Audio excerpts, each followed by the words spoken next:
Hey, I'm Jeffrey and welcome back to the channel. Today I want to talk about something that I've been doing almost every single day for the last year, and that is meditating.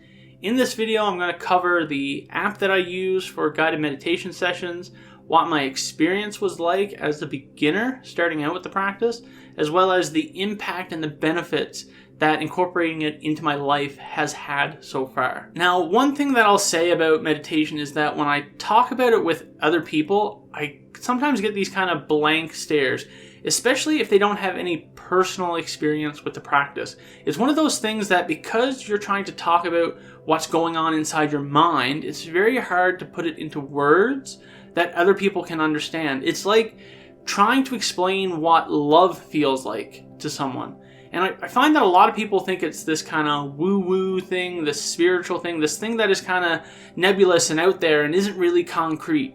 But I can tell you that after doing it for a year, it can lead to some pretty concrete benefits in your life. So if what I'm saying in this video doesn't make any sense to you, that's okay. Don't worry, it's me, not you. But I hope you will stick around and I can give you just enough information to get you interested in giving it a try yourself. One more thing I'll say in this preamble is that if I had to distill the idea of meditation into one concept, it would be around mindfulness and really connecting your awareness to what is going on in this present moment. For me, that's what it's all about. The practice sessions of actually sitting there and meditating, of being quiet for 10, 20, 30 minutes or whatever length of time, is really practiced the same way that it is in sports, where you practice your shot, you practice your swing, you do it over and over and over again in the hopes that when it comes time for the game, all that effort will be valuable, will help you achieve a higher level of success. And I think that's really the same sort of thing with meditation. You do the practice, those quiet sessions, and you're trying to really build the habit of connecting your awareness to the here and now, to the present moment, in the hopes that when you go about your everyday life, when you're doing the dishes, when you're talking to a friend, when you're working, that these habits will kick in and you can connect your experience in a way that you haven't done before. So I use Sam Harris's Waking Up app, and he has really good guided meditations. The app also has a lot of different contributors who do different sorts of sessions. There's a really good theory and lesson sections, various conversations, Q&As. I think all this extra material is a really good supplement to the guided sessions because you can get a bit more of a context to what meditation is really all about. I especially find the conversations with other people useful because hearing other people talk about their own experiences with it, it helps you evaluate your own. And I would say that combining the theory and the practice together has really had a positive impact on how I approach meditation. The Waking Up app is a really good resource. It's really kind of a one-stop shop for everything that you might want for meditation. You can also sign up for a free trial to see what it's all about, and Sam does a really good 30-day guided session introductory course, which is really helpful if you're a complete beginner like I was. Now, my experience in the beginning was one of trying to change my mental state, to upgrade my mind. I was trying to achieve something that in reality is not there to achieve. There is no progress with meditation, really, in the traditional sense of the word. This mindfulness that you're trying to cultivate, it's already there. The only thing that you're trying to do is notice it. You're not trying to create it. You're not trying to change it.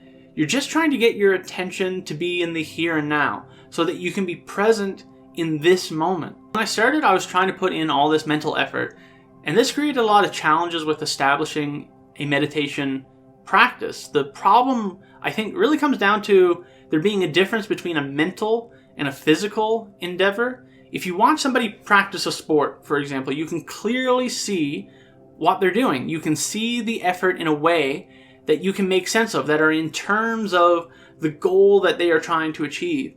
But when you look at someone who's meditating, there really is no indication of what it is that's going on inside their mind. So when I started meditating, I thought I knew what I was supposed to be doing, which was really the equivalent of mental gymnastics. But those preconceptions could not have been really further from the truth. And that made those first couple months of meditation very frustrating. Every time I sat there and didn't experience some sort of altered mental state, that I didn't achieve nirvana, whatever that's supposed to mean, it led me to feel very discouraged, and I felt like I was a failure, and I was getting a lot of resistance, a lot of mental resistance to actually continuing with the practice. But then there was this point where I started to really internalize the concept of letting go of the effort. And this is one of the reasons I recommend doing guided meditation, especially in the beginning. When you can pay enough attention to your mind that you can recognize that texture of effort and then learn to let that go, when you can just stop trying, that's when it starts to make all the difference in the world. So if I had some advice for people who are just starting out, I would say don't try to do anything. Don't go into the practice with this list of expectations.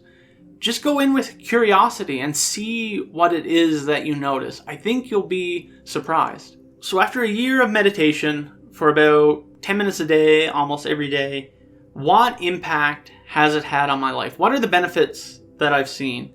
I think a lot of it really comes down to widening the gap between stimulus and response. We have so many things that happen in life that we just react to.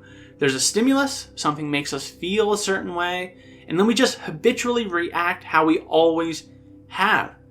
And because that gap is so narrow, there's not a whole lot of opportunity for us to be purposeful in how we choose to act. We react instead of act.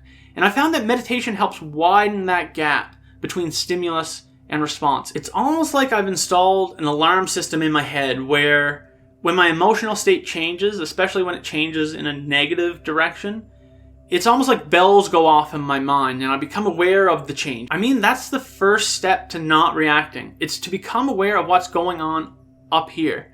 We're strangers to ourselves.